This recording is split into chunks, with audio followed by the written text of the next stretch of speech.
ஓம் நமச்சிவாய சிவாய நமகா. சிவே சிவ சிவ சிவ. ஓம் நமோ நாரத நாராயணாய நமகா. இப்போதெல்லாம் நோய்கள் என்பது, வியாதி என்பது மிகவும் மலிந்து நம்மை வாட்டும் இந்த கலியுகத்திலே நாம் அதற்கான முறைகளை எப்படி செய்வது? அப்படிப்பட்ட நம்மை வாட்டுகின்ற இந்த கலியுகத்திலே அரிய பல ஔஷத மருத்துவ அமிர்த பூஜைகளோடு மருத்துவரை நாடி பயன்பெறுவதே நிரந்தர பலன்களை தரும் என்பார் நமது வாத்தியார். மருத்துவரும் தேவைதான். மருத்துவரும் அதில் கொடுக்கும் மருந்துகளும் நமக்கு ஆன்மீகமாக பயன்படுவதற்கான இந்த ஒரு வாத்தியாருடைய சொல்லை பார்ப்போம். சத்குருனுடைய நிரந்தரமான ஆணித்தரமான வழிமுறைகளையும் பார்ப்போம். இப்பொழுதெல்லாம் இந்த காலத்திலே, இந்த கலியுகத்திலே பலரும் நேற்று வரை அலுவலகம் சென்று வந்தேன், மார்க்கெட் சென்று வந்தேன், பல வேலைகளும் சிரமமின்றி செய்து வந்தேன், திடீர்னு இருதய கோளாறு, திடீர்னு சிறுநீரக கோளாறு, இப்படி இது எவ்வாறு இப்படி ஏதோ ஒரு நோய், ஒரு துன்பத்தால் படுத்த படுக்கையில் படுத்துட்டேனே என்று வருந்தி கொண்டிருப்பவர்கள் பல பேர். வறுமை அல்லது நடுத்தரமான குடும்பம், பண வசதியே இல்லை, நேரம் இல்லை, மருந்துகள் நிறைய உண்டும் நோய்கள் குணமாகவில்லையே என்று இயங்கும் நிலை, பல பேருக்கு வெறுப்பு விரக்தி உடைய நிலை போன்றவை இன்றைக்கு பல குடும்பங்களில் சர்வசாதாரணமாக காணப்படுகிறது. வேறு வழியில்லை, இத்தகைய வியாதியோடு வாழ்க்கையை கழிக்க வேண்டும் என்ற விரக்தியான நிலைக்கு பலரும் தள்ளப்பட்டு இருக்கின்றனர். அவர்களுக்கெல்லாம் இது உங்களுக்கு உதவும் என்று நல்ல எண்ணத்தோடு இதை நாம் வெளியிலே விடுகின்றோம். நாம் தான் எவருக்கு கெடுதல் நினைக்காமல் வாழ்ந்து கொண்டிருக்கிறோமே, நம் குடும்பத்துக்கு ஏன் இந்த இப்படிப்பட்ட வியாதிகள் வந்து சேர்கின்றன என்று பல இல்லற பெண்மணிகள் எப்பொழுதும் நினைத்து வாழ்ந்து கொண்டு தான் இருக்கின்றார்கள்.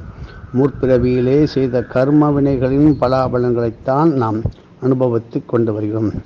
பிராரப்த கர்மா, சஞ்சித கர்மா, ஆகாமி கர்மா. அந்த ஒரு வேத வாக்கியத்திலே ஆழ்ந்த நம்பிக்கை இருப்பவரும் கூட அடிக்கடி அவர்களுக்கு சந்தேகங்கள் தோன்றி மனதை ஒரே படுத்துது.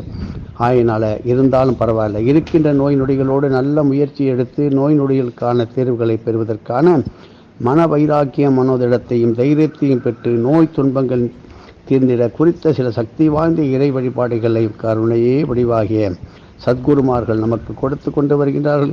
இந்திராட்சி கவச பூஜை தினந்தோறும் செவ்வாய் ஹோரை நேரத்திலே மிகவும் சக்தி வாய்ந்த இந்திராட்சி கவசம் என்கின்ற துதியை படித்து பாராயணம் செய்து நோய் தீர்க்கும் சக்தியை நிரம்ப கொண்டுள்ள அந்த இஞ்சியால் ஆன உணவு பண்டங்களை, இந்த இந்திராட்சி சக்தி நோய் நிவாரண சக்தி தீர்க்கும் இந்த அற்புதமான சக்தி வாய்ந்த இஞ்சியாலான உணவு பண்டங்களை ஆக்கி இஞ்சி துவையல், இஞ்சி ரசம், தேனில் ஊறிய இஞ்சி துண்டுகள் அன்னத்துடன் தானமாக அளித்து வர வேண்டும்.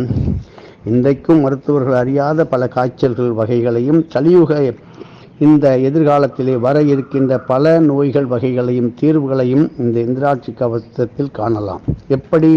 இந்திராட்சி கவசத்தை படிக்க முடியாதவர்கள், இயலாதவர் திரு ஞான சம்பந்த பெருமானவருடைய திருநீற்று பதிகம் ஓதி பல அரிய மூலிகை ஆகுதிகளால் ஹோமம் வளர்த்து வழிபாடு செய்தால் மருத்துவ குணம் நிறைந்த ஹோமப்புகை 72,000 நாடுகளிலும் புகுந்து நிரவி அற்புதமான வியக்கும் அளவுக்கு, ஆச்சரியப்படும் அளவுக்கு நல்குணங்களை உடனே தரும். இந்த ஹோம பஸ்ம விபூதியை தினந்தோறும் நெற்றியிலே இட்டு வந்தால் நெற்றி அந்த கபாலவடி நாடிகள் உடனடியாக சீர்பெற்று நல்ல ஆரோக்கியத்தையும் தரும். நமது உடலிலே 96 தத்துவங்களிலே பிராணன் முதலாக தனஞ்சயன் வரையிலான தசவாயுக்கள் வெறும் காற்று மட்டுமல்ல, இந்த தசவாயுக்களில் உறைந்திருக்கின்ற தேவதைகள் நமது உடலின் ஜீவ அணுக்களுக்கு சக்தி உணர்வு அசைவு இவற்றையும் தாதுக்களுக்கு வலிமையும் அளிக்கின்றன என்பதை தெரிந்து கொள்ள வேண்டும்.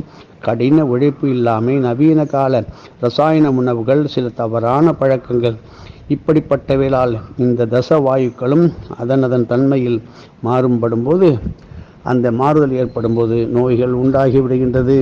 திருநீற்று பதிகம் ஓதுவதோடு மாவாலாகிய உணவு பண்டங்களை, சப்பாத்தி, பூரி, உப்புமா, கொழுக்கட்டை இவைகளை தானமாக அளித்து வர தசவாயு அம்ச தேவதைகள் தசவாயுக்களை உடனே சீர் செய்து நல்ல உடல் தேக ஆரோக்கிய நலத்திற்கு நல்வரங்களையும் தந்து கொண்டே இருக்கின்றது. இதை எல்லோரும் தெரிந்து கொள்ள வேண்டும். இந்திராட்சி கவச்சம் அல்லது திருநீற்று பதிகம் ஓதி மாவு பண்ட உணவுகளை பிரசாதமாக அளிப்பதால் நமக்கு பெருகுகின்ற புண்ணிய சக்தியானது தசவித வாயுக்களில் அப்படியே நிரவி அன்னதானம், மந்திரம், ஹோமம் ஆகிய முக்கூட்டு வழிபாட்டால் நோய் நிவாரணம் துரிதமாக ஏற்படும்.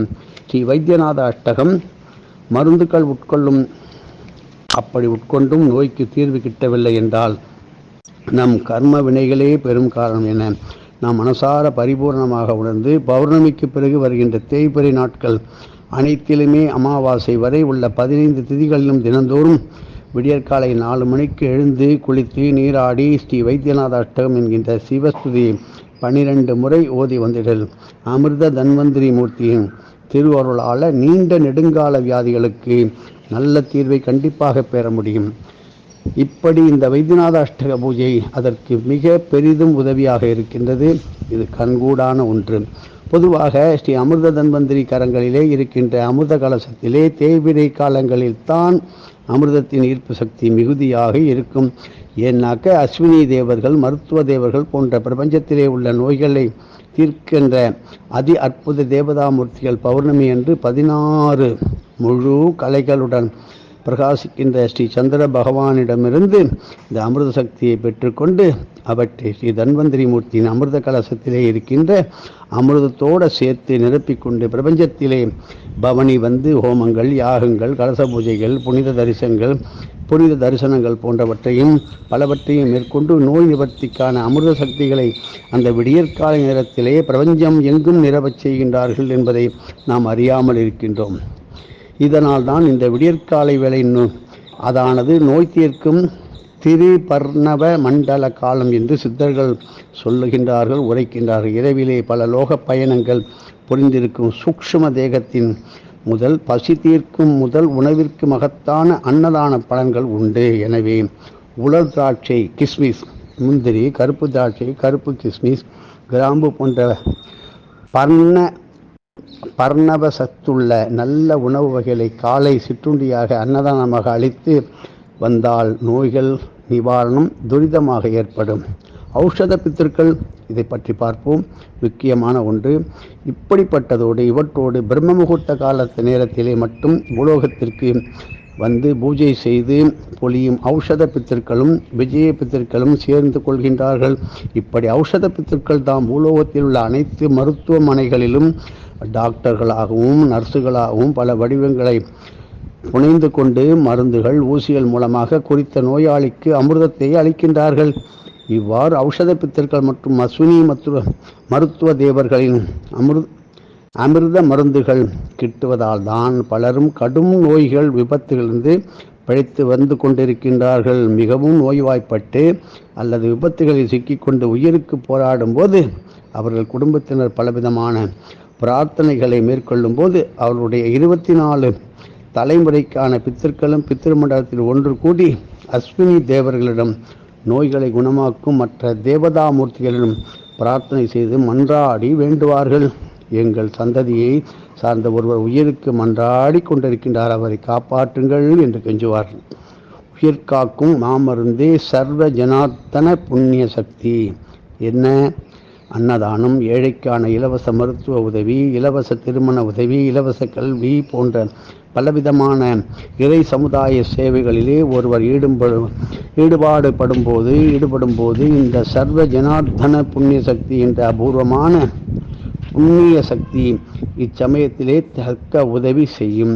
இப்படிப்பட்ட அரிய புண்ணிய சக்தியை ஔஷத பித்திருக்களால் நன்முறையில் சேகரிக்கப்பட்டு அந்த குறிப்பிட்ட உயிருக்கு ஆபத்து ஏற்படும் போது அவர்தன் பித்திருமண்டல பூஜா பல புண்ணிய சக்தியின் உதவியால் பலவிதமான மருத்துவ லோகங்களுக்கும் ஸ்ரீ அமிர்த தன்வந்திரி லோகத்திற்கும் சென்று அங்கு சுரக்கின்ற அமிர்தத்தை பல தேவதாமூர்த்தியின் அருளால் பெற்று வந்து மருத்துவ சாலையிலோ ஆபரேஷன் தியேட்டர்களோ அந்த ஔஷத பித்திருக்களே மருத்துவர்கள் வடிவிலே மாறி நர்சு வடிவத்திலே இந்த அமிர்தத்தை புகட்டிட கொடுக்க அவர்கள் உயிர் பிழைத்து விடுவார்கள். இது நடந்து கொண்டிருக்கின்றது, பல பேருக்கு தெரியாது. இதுதான் ரகசியம். அன்னதானத்தின் புண்ணிய சக்தி என்ன?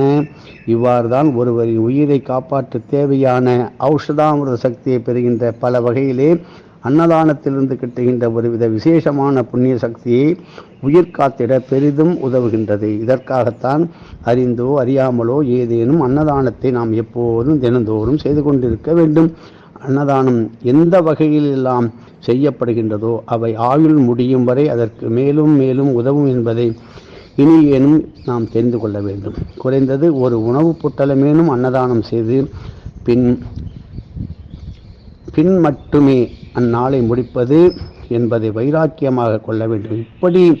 இவ்வாறு சிறுக சிறுக சேர்க்கப்படுகின்ற அன்னதான புண்ணிய சக்தியை அபாயமான கட்டங்களில் மிகவும் மோசமான கவலைக்கிடமான நோய்களிலிருந்தும் விபத்திலிருந்தும் நம்மளை கட்டாயம் காப்பாற்றும். இன்றைக்கும் மருத்துவர்களால் கைவிடப்பட்ட நோயாளிகள் மீண்டும் பிழைக்க காரணமே இந்த ஔஷத பித்துக்கள் தக்க தருணத்திலே வந்து அமிர்தத்தை ஊட்டுவதே ஆகும்.